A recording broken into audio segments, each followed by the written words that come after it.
जय श्री कृष्ण भक्तों, आपका स्वागत है भागवत महापुराण की इस गाथा में।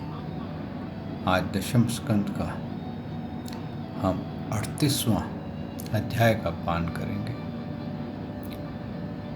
वसुदेवं सुतं देवं कंसचारूरमर्दनं देवकी परमानंदं श्रीकृष्ण वंदे जगद्गुरु।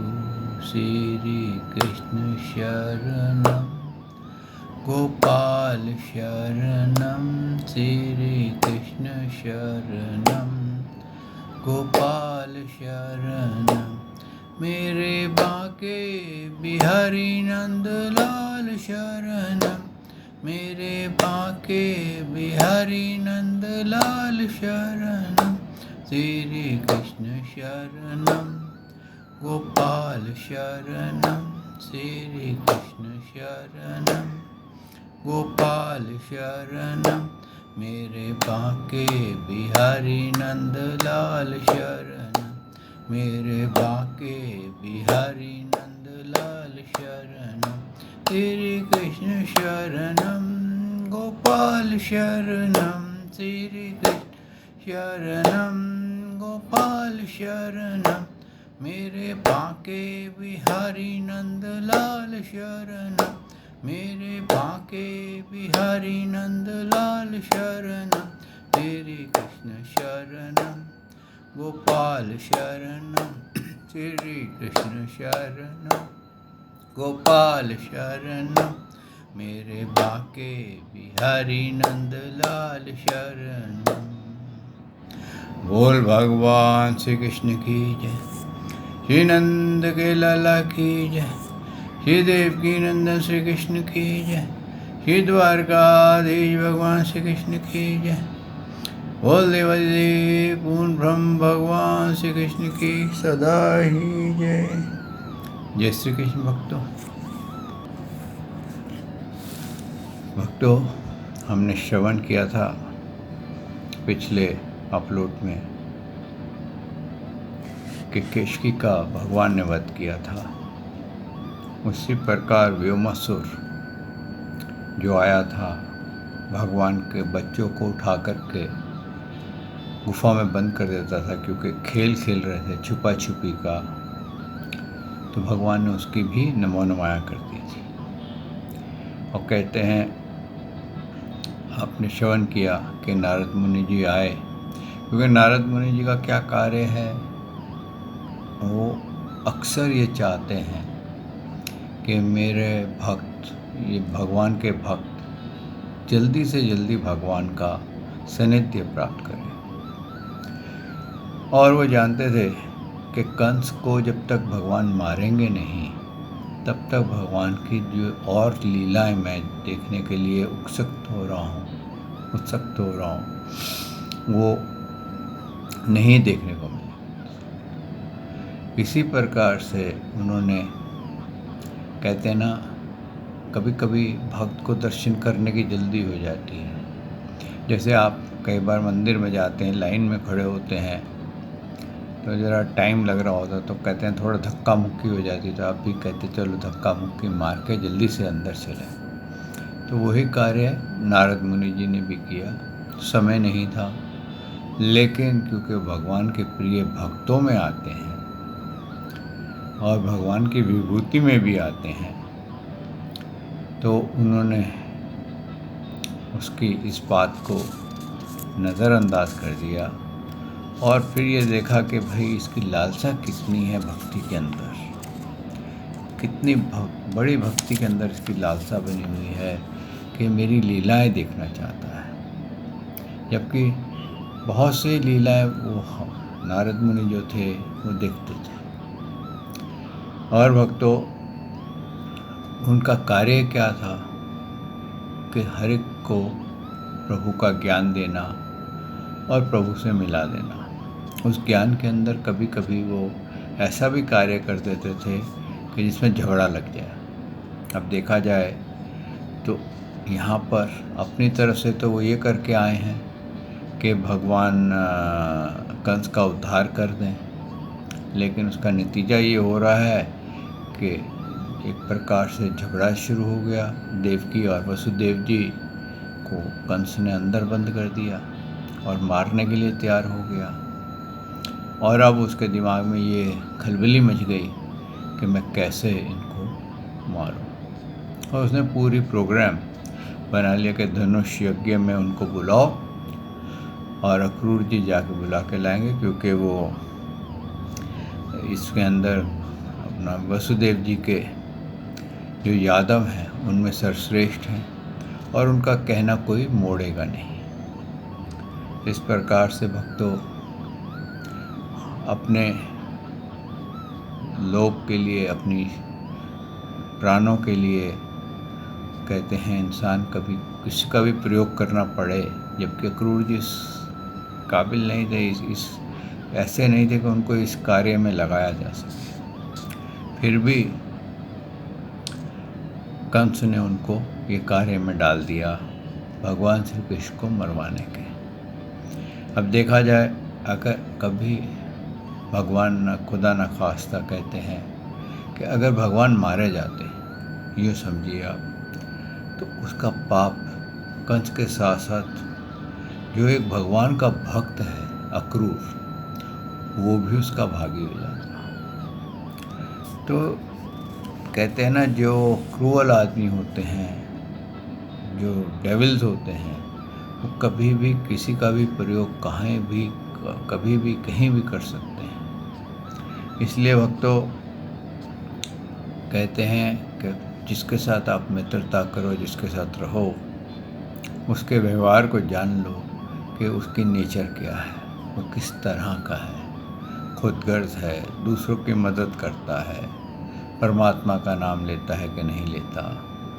अगर खुदा ना खास्ता कभी मुश्किल आ जाए तो क्या ये मेरी मदद कर सकता है? नहीं भी कर सकता तो कोई बात नहीं, जो प्रभु ने दिया उसी में प्रसन्न रहिए। तो भक्तों, इस तरह से जो दुष्ट लोग होते हैं वो किसी का भी प्रयोग कर लेते हैं, उनको कोई झिझक नहीं होती है। आइए भक्तों, आज ये 38वां अध्याय आरंभ करते हैं। सच्चिदानंद रूपाय विश्वोत्पत्ते आदि हेतवे तापत्रय विनाशाय श्री कृष्णाय वयं नमो नमः। श्री कृष्णाय वयं नमो नमः। श्री कृष्णाय वयं नमो नमः। श्री कृष्णाय वयं नमो नमः। श्री कृष्णाय वयं नमो नमः। बोल देवादिदेव पूर्ण ब्रह्म भगवान श्री कृष्ण की सदा ही जय। जय श्री कृष्ण भक्तों।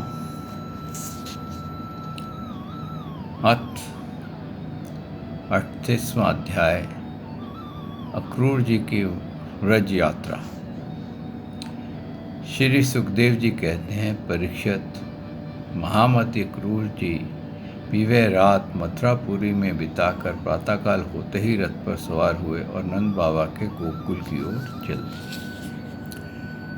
क्योंकि हमने पिछली बार सेवन किया था कि जब अक्रूर जी को उसने आज्ञा दी थी तो अक्रूर जी रात हो गई थी और वो सुबेरे सुबेरे कहते हैं ना, अपना कलेवा करके, नाश्ता करके, अर्ली मॉर्निंग सनराइज के टाइम पे वो घर से निकल पड़े।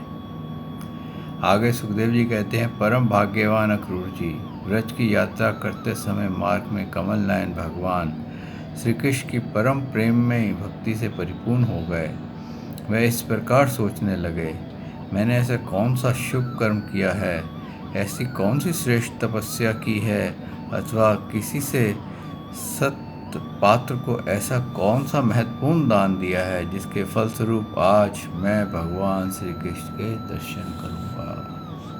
यानी कि ये इनको लालसा थी भगवान से मिलने की, दर्शन करने का मौका कैसे मिलेगा ये इनको पता नहीं था। ये नहीं मालूम था कि कंस ही इनके हाथ में, इनकी थाली में भगवान श्री कृष्ण को मिलने का मौका परोस देगा। तो बड़े एक्साइटेड थे ये। कहते हैं फिर आगे सुखदेव जी कहते हैं, अक्रूर जी बोले, मैं बड़ा विषयी हूँ। ऐसी स्थिति में बड़े बड़े सात्विक पुरुष भी जिनके गुणों का ही गान करते रहते हैं, दर्शन नहीं कर पाते। मैं उन भगवान के दर्शन के लिए अत्यंत दुर्लभ हैं।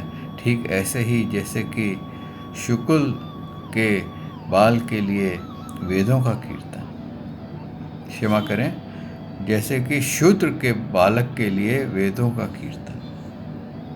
यानी कि जो आप यहाँ पर शूद्र जो होते हैं भक्तों, ये कर्म से निर्धारित होते हैं। अब किसी बालक को पढ़ने की रुचि नहीं है, पढ़ाई ही नहीं करता, उसको कैसे ही भेजो, तो उस बालक को अगर वेद पढ़ने को कहा जाए तो कैसे पढ़ सकता है? तो वेद नहीं पढ़ सकता, उसका वो जान नहीं सकता, ज्ञान नहीं जान सकता। तो इसलिए उन्होंने इस शब्द का प्रयोग किया है कि जो अनपढ़ हैं उनके लिए वेदों को जानना बहुत कठिन है। ऐसे ही हर कोई भगवान के दर्शन सरलतापूर्वक नहीं कर सकता। अब तो ये मन में ख्याल आता है कई बार कि हम दर्शन कर सकेंगे या नहीं कर सकेंगे, लेकिन हकीकत क्या है कि अगर हमारे अंदर परिशुद्ध प्रेम होगा, भगवान के प्रति मन वाणी शरीर से भक्ति होगी, उनकी दास्य भक्ति होगी, तो हम अवश्य ही चाहे हृदय के अंदर दर्शन करें चाहे बाहर करें, लेकिन हमें दर्शन जरूर मिलेंगे। इसका प्रमाण भक्तों एक बार सूरदास जी की गाथा से मिलता है कि सच में ऐसे दर्शन हो जाते हैं। कुछ सूरदास जी का आपने बहुत बार सुना होगा, कोई ज़्यादा पुरातन नहीं है, 200-300 साल पहले सूरदास जी थे। तो कहते हैं कि जो सूरदास जी थे वो एकनाथ के दर्शन करने के लिए जाते थे।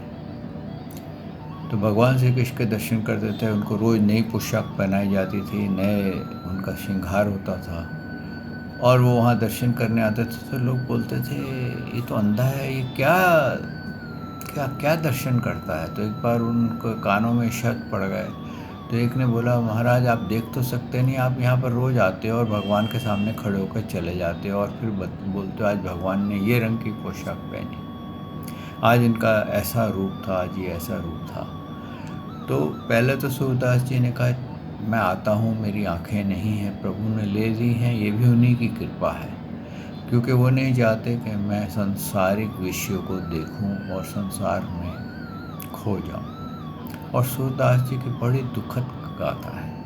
कहते हैं जब ये पैदा हुए थे, पैदा ही नेत्रहीन हुए थे और इनके माँ बाप ने इनको बचपन में ही निकाल दिया था, और ये ऐसे ही भगवान के गुण गाते गाते अपने कहते हैं ना पेट भरते थे, अपनी जीविका चलाते थे।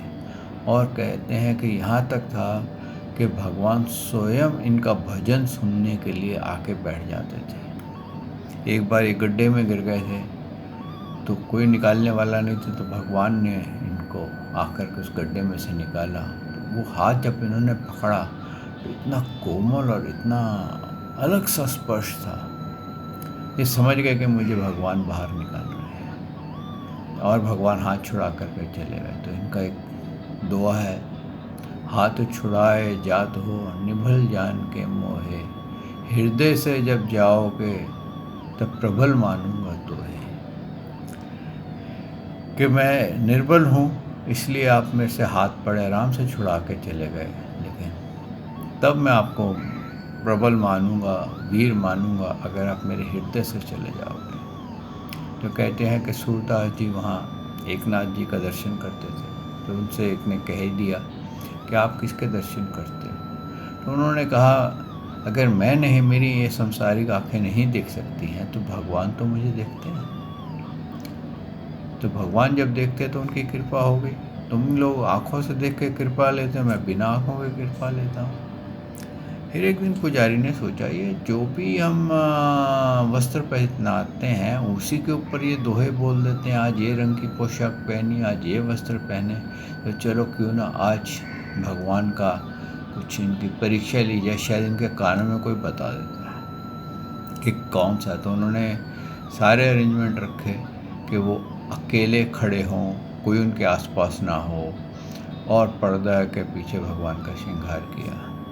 तो क्या श्रृंगार क्या किया कि उन्होंने भगवान के कटी प्रदेश में अपना पत्ते बांध दिए और पत्तों का ऐसा ढक दिया जिससे कि उनका जो शरीर है वो ढक जाए, कोई वस्त्र नहीं थे।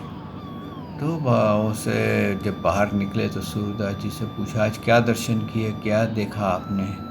सूरदास जी ने कहा कि आज तक तो मैंने भगवान के इतने बढ़िया बढ़िया श्रृंगार देखे, आज तो ऐसे लग रहा है भगवान भी बहुत गरीब हो गए कि पत्ते पहन करके आ गए। आज तो भगवान को देखा नंगो ही नंगा, यानी कि बिना वस्त्र के देखा और पत्ते लपेटे हुए, यानी कि मेरे से भी बुरी हालत हो गई भगवान की कि उनको पत्ते पहनने पड़ गए। तो वो समझ गए कि कुछ इसमें राज है। तो भक्तों, राज ये है कि जो प्रभु का मन मानी शरीर से चिंतन करता है, कहते हैं भगवान की श्री विग्रह उसके हृदय में प्रकट हो जाता है, विराजमान हो जाता है, और वो उसके वहाँ पर दर्शन करता है। और जिसको बोलते हैं ना कि तृतीय नेत्र वो खुल गया है, इंट्यूशन खुल गई है, और वो तृतीय नेत्र से देखता है कि ये क्या हो रहा है। इस तरह से कहते हैं कि सूरदास जी की तरह ही भगवान हर एक को तृतीय नेत्र दें और खोल दें, जिससे कि हम प्रभु का साक्षात करते रहें। लेकिन ये साक्षात्कार वही कर सकता है जो परिशुद्ध भक्ति करता हो, इसके मन में कोई कामना ना हो। जैसे कि गीता में भगवान ने कहा है, निष्काम और परिशुद्ध निष्काम भाव से तू भक्ति कर, निष्काम भाव से तू कर्म कर, तो मैं कहीं जाता नहीं हूँ, तू मुझ में ही है। और जो इंसान भगवान श्री कृष्ण की भक्ति में, या जिसने अपने आप को प्रभु की भक्ति में लीन कर दिया हो, भक्तों, ऐसा कहा जाता है कि उसको प्रभु ने ही अपने चरणों में लगा लिया है, उसको मोक्ष की आवश्यकता नहीं है, उसका मोक्ष जीते जी ही हो जाता है। क्यों? भगवान श्री कृष्ण पहले तो कहते हैं, मैं किसी को पकड़ता नहीं हूँ, और जब मैं पकड़ लेता हूँ तो मैं किसको छोड़ता नहीं। इसीलिए भगवान ने कहा है कि सभी धर्मों का परित्याग कर दे, केवल एक मेरी शरण में आ जा, मैं तेरे को, तू पापियों का भी महापापी होगा तो मैं तेरा उद्धार करूँगा। अब देखो भक्तों, अगर पापियों की गिनती गिनी जाए तो ये जितने भी राक्षस जिनका भगवान ने जिनके भी संहार किया है, वो सब पापी थे, सब महापाप कर रहे थे। यहाँ तक कि कंस महापाप कर रहा था, उन्होंने कंस का भी उद्धार कर दिया। जब कंस को मारा तो कंस के अंदर से भी ज्योति निकल करके भगवान में लीन हो गई, यानी कंस को भी मोक्ष मिल गया जिसने इतना पाप किया था। क्यों? कि वो कहते हैं ना, नेगेटिव भक्ति करता था, द्वेष की भक्ति करता था, भगवान से द्वेष करता था। उस द्वेष में उसको भगवान की याद बनी रहती थी। तो इस तरह से भक्तों, भगवान का यही कहना है कि चाहे वो किसी तरीके से भी भगवान का किसी प्रकार से भी चिंतन करे, वो भगवान को ही प्राप्त होता है। जैसे भृंगी कीट का उदाहरण है कि वो कौन सा कीड़ा उठा करके लाता है, लेकिन वो कीड़ा जो होता है भृंगी कीट का चिंतन करते करते भृंगी हो जाता है। इसी तरीके से भक्तों, जो भक्त भगवान का चिंतन करता है वो कृष्णमय हो जाता है, और जो कृष्णमय हो जाता है वो चाहे शरीर में रहे, चाहे शरीर के बाहर रहे, चाहे भगवान के धाम में रहे, चाहे गोलोक धाम में रहे, कहीं भी रहे, उसका मोक्ष हो जाता है। आगे भक्तों क्या हुआ? आगे अक्रूर जी कहते हैं, परंतु नहीं, मुझ अधम को भगवान श्री कृष्ण के दर्शन होंगे ही, क्योंकि जैसे नदी में बहते हुए तिनके कभी कभी इस पार से उस पार लग जाते हैं, वैसे ही समय के प्रभाव से भी कहीं कहीं इस संसार सागर को पार कर सकते हैं। अवश्य ही आज मेरे शुभम सारे अशुभ नष्ट हो गए हैं। आज मेरा जन्म सफल हो गया है, क्योंकि आज मैं भगवान के उन चरण कमलों का साक्षात्कार नमस्कार करूंगा जो बड़े बड़े योगी यतियों को भी केवल ध्यान के ही विषय हैं। इस तरह से वह सोच के जा रहे थे और उन्होंने क्या कहा, हो कंस ने तो आज मेरे ऊपर बड़ी ही कृपा की है, उसी के कंस के भेजने से मैं इस भूतस्थल अवतीर्ण स्वयं भगवान के चरण कमलों के दर्शन पाऊंगा, जिनके नखमंडल की कांति का ध्यान करके पहले युगों के ऋषि मुनि इस अज्ञान रूप अपार अंधकार राशि को पार कर चुके हैं। स्वयं वही भगवान तो अवतार ग्रहण करके प्रकट हुए हैं। ब्रह्मा, शंकर, विष्णु आदि बड़े बड़े देवता भी जिनके चरण कमलों की उपासना करते रहते हैं, स्वयं भगवती लक्ष्मी के लिए भी जिनकी सेवा नहीं छोड़ती, प्रेमी भक्तों के साथ बड़े बड़े ज्ञानी भी उनकी आराधना संलग्न रहते हैं। भगवान के वही चरण कमलों गौओं को चराने के लिए गौवालों के साथ वन वन में विचरते हैं। वही सुर मुनि वंदित श्री चरण गोपियों के वक्षस्थल पर लगी हुई केसर से रंग जाते हैं, चिन्हित हो जाते हैं। क्या था कि यहाँ पर इन्होंने एक बहुत बड़ा उपदेश दिया है, यानी कि जो गोपियाँ सोती थी तो उनके वक्षस्थल पे कई बार केसर लगी होती थी। ये उस टाइम पर एक रिवाज था, और वो सोते सोते ड्रीम में इमेजिन करती थी कि भगवान ने हम अपने चरण कमल हमारे वक्षस्थल पे, छाती पे रख दिए हैं या माथे पे रख दिए हैं। तो कई बार उनके वक्ष जो चरण चिन्ह थे उनमें कई बार केसर लगी होती थी, कई बार सिंदूर लगा होता था। क्यों? वो इमेजिन तो करती थी घर में सो रही हुई है, लेकिन इतनी तीव्र भक्ति थी कि वो केसर और वो सिंदूर भगवान के चरणों तक पहुंच जाता था और उनके चरणों में लग जाता था। तो आगे उनको पूरा वो हो गया कि मैं अवश्य ही उनके आज दर्शन पाऊंगा। कहते हैं इस प्रकार से वो भगवान का मोर मुकुट रूप का चिंतन करते हुए बांसुरी उनके हाथ में होगी या अपनी करधनी में उन्होंने घुसेड़ लटका रखी होगी। इस तरह से वो भगवान का चिंतन करते हुए चल रहे थे और साथ में सोच रहे थे बलराम भी होंगे। भगवान श्री कृष्ण जो है वो तो पीताम्बर धारण किए होंगे और वो नीलांबर धारण किए होंगे। मैं जैसे ही वहाँ जाऊँगा तो मैं उनके चरणों में लौट जाऊँगा, उनको गले लगा लूँगा, वो मेरा हाथ पकड़ लेंगे और मेरे को अपने गले से लगा लेंगे और मेरे को अपनी कृपा प्रसाद मुझे देंगे। इस प्रकार से अक्रूर जी जो थे वो ध्यान मगन हो कर के ब्रज की यात्रा कर रहे थे।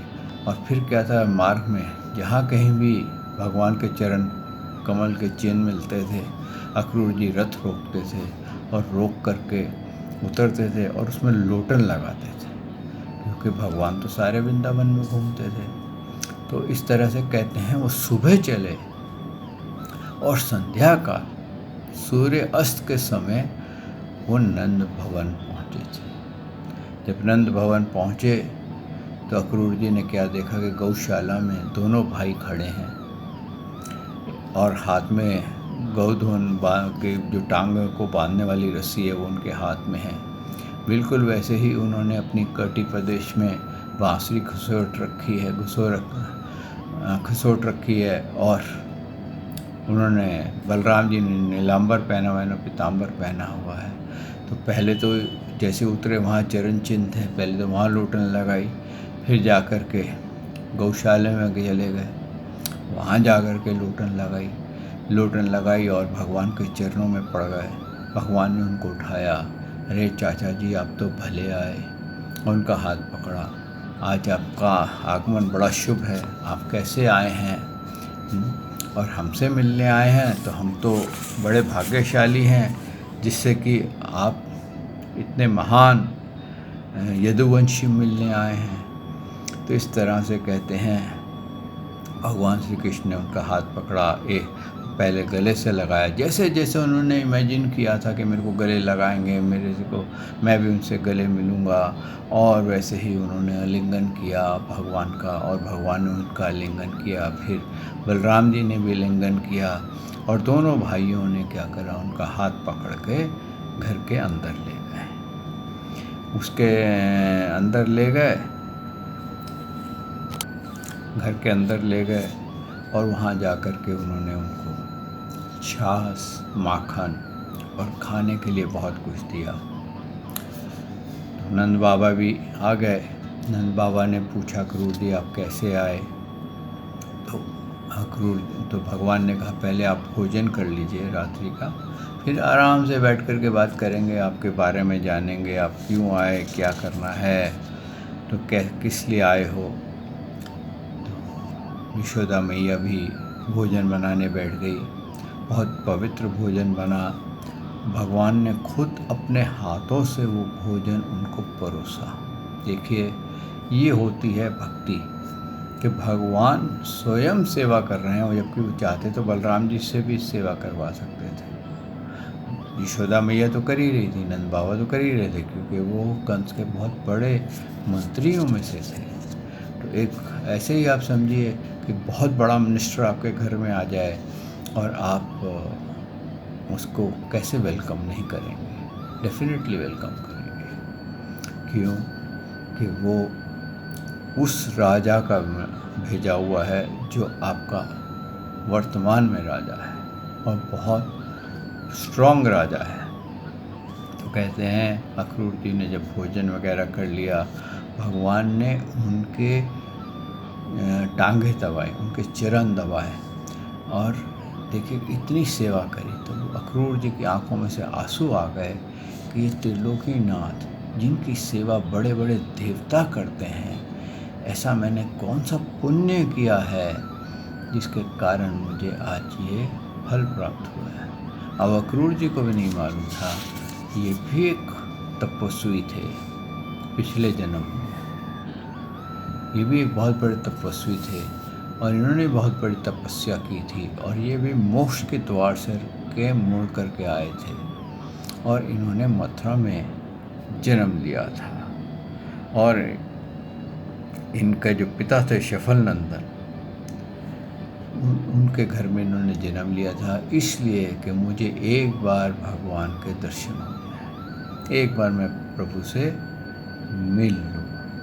कहते हैं इतना होने पर जब अक्रूर जी ने कंस का संदेश सुना दिया कि इनको कंस ने धनुष्य यज्ञ में भाग लेने के लिए बुलाया है, और इनको कल ही मेरे साथ चलना होगा, परसों धनुष यज्ञ होगा, और ये उसमें भाग लेंगे, और आपके लिए ये कहा गया है कि आप माखन और दूध लेकर के वहाँ पर पहलवानों के लिए, जो वहाँ पर भक्त वो होगा, यज्ञ होगा, उसके लिए चढ़ाने के लिए लेकर के आए। तो ये आज्ञा सुना दी गई। अब यशोदा मैया बहुत दुखी हो गई और रोने बैठ गई। उनकी आंखों में से आंसू बहते चले गए। भगवान उनको बहुत समझाया कि मैं जल्दी ही लौट आऊँगा, फिक्र मत करो, लेकिन उनके मन में एक शंका थी कि भगवान एक बार यहाँ से जाएंगे और फिर नहीं लौटेंगे। और हकीकत में यही हुआ कि जैसे ही भगवान ने ब्रज छोड़ा, फिर दोबारा ब्रज में नहीं आए। लेकिन कहते हैं भगवान ने अपना बाल स्वरूप वहीं छोड़ दिया था। आज भी बाल स्वरूप भगवान का वहीं है। बाके बिहारी या रास लीला जो होती है वो सब उनके बाल स्वरूप की होती है। उनके द्वारकाधीश की नहीं होती है। तो इसी प्रकार से भक्तों कहते हैं, जब ये सुना तो यशोदा मैया बहुत उदास हो गई थी और उन्होंने सारी रात आंसुओं में बिता दी थी। आइए भक्तों, यहाँ वाणी को विश्राम देते हैं। कल प्रभु ने चाहा तो मैं इसके आगे की गाथा हम गाएंगे, इसको श्रवण करेंगे।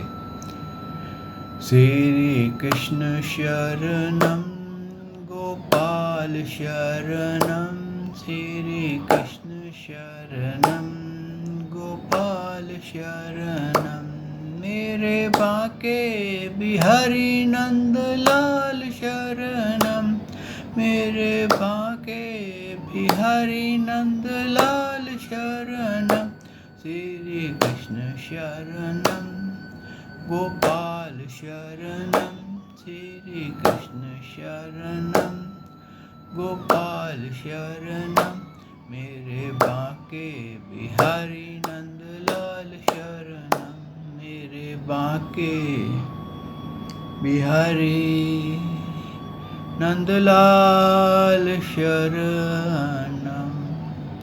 बोल भगवान श्री कृष्ण की जय, श्री नंद के लाला की जय, श्री देवकी नंदन श्री कृष्ण की जय, श्री द्वारकाधीश भगवान श्री कृष्ण की जय। बोल देवदेव पूर्ण ब्रह्म भगवान श्री कृष्ण की सदा ही जय। जय श्री कृष्ण भक्तों।